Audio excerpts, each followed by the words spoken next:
कृष्णं नारायणं वन्दे कृष्णं वन्दे व्रजप्रियं कृष्णं द्वैपायनं वन्दे कृष्णं वन्दे जगद्गुरुं सच्चिदानन्दरूपाय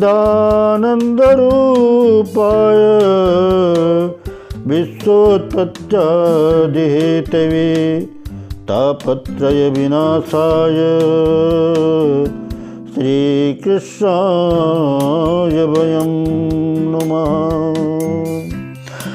बंसी विभूषितकरान्नवनीरदाभात् पीताम्बरादरुणबिम्बफलाधरोष्ठात् पूर्णेन्दुसुन्दरमुखादरविन्दनेत्रात् कृष्णात् परं किमपि तत्त्वमहं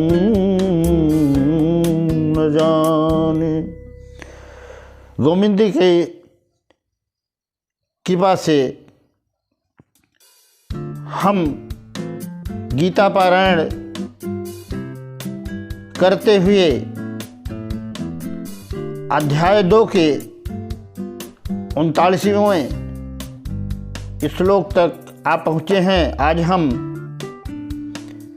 39वें एवं 40वें श्लोक का पाठ एवं उस पर चिंतन करेंगे। मित्रों, ये गीता का ज्ञान भगवान ने अति गुह्य कहा है, दुर्लभ कहा है, मनुष्य को पावन बनाता है और जैसे गर्मी से झुलसते हुए मनुष्य को शीतलता प्रदान करे, वैसे ही इस संसार के अरण्य में दुखों से तपते हुए मनुष्यों के लिए गीता का ज्ञान अमृत के सदृश है। इस गीता ज्ञान में प्रवेश करने से पहले हम आप लोगों से निवेदन करते हैं कि प्रवेश से पहले, ज्ञानामृत प्राप्त करने से पहले, यदि आप हमारे चैनल पे नए हैं तो वीडियो को सब्सक्राइब, लाइक एवं शेयर अवश्य करना, ताकि आप भी इस कार्यक्रम के एक निमित्त बन करके पुण्य का लाभ अर्जित कर सकें। आइए 39वें श्लोक जो भूमिका बनाते हैं भगवान कर्मयोग की, वहाँ से लेकर के 40वें अध्याय तक चलते हैं और सब देखते हैं कि भगवान ने क्या उपदेश किया है। ईशात्यभिहिता सांख्ये बुद्धिर्योगे तमाम शृणु बुद्ध्या युक्तो यया पार्थ कर्मबंधम प्रहास्यसि। भगवान ने कहा, हे अर्जुन, अभी तक हमने तुम्हें सांख्योग का उपदेश किया, अभी तक हमने ये बताया शरीर मरण धर्मा है और आत्मा अजर अमर अविनाशी है। ये सांख्य योग के विषय में हमने बताया कि आत्मा की अमरता को समझ करके और शरीर को नाशवान को समझ करके तुम युद्ध में प्रवृत्त हो जाओ, अर्थात अपने उद्धार के लिए, अंतर्निहित शक्तियों को जागृत करने के लिए, अपने स्वरूप को पहचानने के लिए कटिबद्ध हो जाओ और युद्ध के लिए तैयार हो जाओ।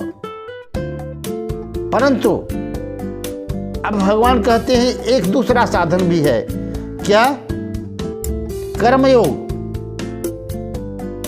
कहते हैं 40वें श्लोक में, नेहाभिक्रमणास्तोषि प्रत्यवायो न विद्यते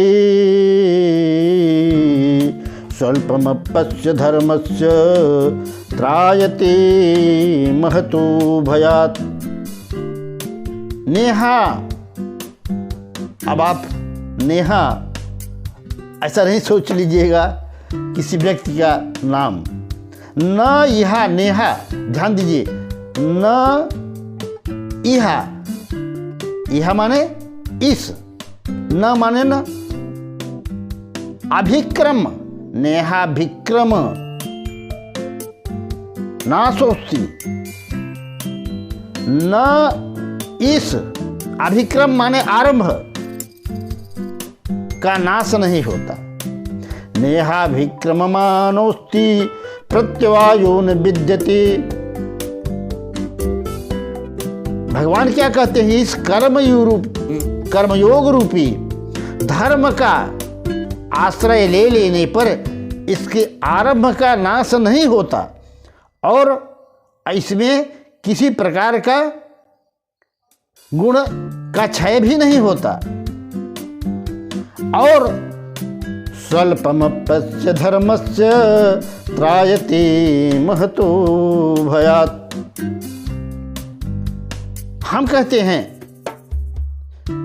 भगवान ने कहा स्वल्पमप्यस्य धर्मस्य त्रायते महतो भयात्। थोड़ा सा भी धर्म का आचरण करने से यह महान भय से आपका त्राण करा देता है, कल्याण करा देता है। आप सबसे बड़ा महान भय है क्या? अरे मृत्यु से भी ज्यादा भय और क्या हो सकता है? किसी भी मनुष्य को आप उसकी सारी इंद्रियां अंग प्रत्यंग मांगे, सारा उसका साम्राज्य मांग ले, धन संपत्ति मांग ले, तो वह अपने प्राणों के लिए दे देगा। कोई भी व्यक्ति मृत्यु कभी नहीं चाहता, मृत्यु के बदले सब कुछ देने को प्रस्तुत हो जाएगा। तो भगवान कहते हैं स्वल्पमप्यस्य धर्मस्य त्रायते महतो भयात्। ये महान भय जो मृत्यु का है, और जिस मृत्यु से तुम इतने घबराए हुए हो, इनकी मृत्यु हो जाएगी, उनकी मृत्यु हो जाएगी, मेरे स्वजनों की मृत्यु हो जाएगी, उससे त्राण हो जाएगा। आइए से हम थोड़ा सा सामाजिक परिवेश में समझें कि किस तरह से धर्म से रक्षा होती है। जैसे कोई भी व्यक्ति सांसारिक जीवन में बालक पैदा होता है और आधी उम्र तक शिक्षा अध्ययन करता है, तब जाकर के कहीं आईएएस, पीसीएस, इंजीनियर, डॉक्टर बनता है। परंतु अंत में गति क्या होती है? मृत्यु हो जाती है। और मृत्यु होने के बाद अगला जन्म होता है। तो जब अगला जन्म होता है तो उसकी पढ़ाई कहाँ से शुरू होती है? वहीं ABCD, A for Apple, B for bat, अर्थात जो भी विद्या अध्ययन उसने किया था वह उसकी सब समाप्त हो जाती है और वह पुनः शुरुआत करता है। लेकिन भगवान यहाँ क्या कहते हैं, यदि मनुष्य अपने जीवन में धर्म का थोड़ा सा भी आचरण कर लेता है तो वह उसका क्षय नहीं होता, बीज का नाश नहीं होता। जिस तरह से खेती में आप अनाज बो देते हो और उसका रक्षण न होने पर बीज क्या, खेती नष्ट हो जाती है। परंतु भगवान यहाँ कहते हैं कि यदि धर्म का बीजारोपण आपने कर दिया तो जितना आपका कर दिया वो आपका बैंक बैलेंस हो गया, वो आपका यही नहीं अगले जन्म में भी आपके साथ रहेगा। ये प्रश्न अर्जुन ने किया था कि जो व्यक्ति साधना करते करते मान लीजिए पूर्ण नहीं हुआ, मुक्ति प्राप्त नहीं कर सका, तो उसका क्या होगा? भगवान ने बहुत अच्छा उत्तर दिया कि प्राप्त पूर्ण कृताम लोकान सुता समाशीनाम श्रीमताम गे योग भ्रष्टो भी आए थे। भगवान कहते हैं अगले जन्म में वह व्यक्ति जब होश में आएगा तो पूर्व जन्म के कृत किए हुए उसके धर्म का स्तर जहाँ तक पहुँचा है वहीं से उसकी साधना फिर आगे बढ़ जाएगी।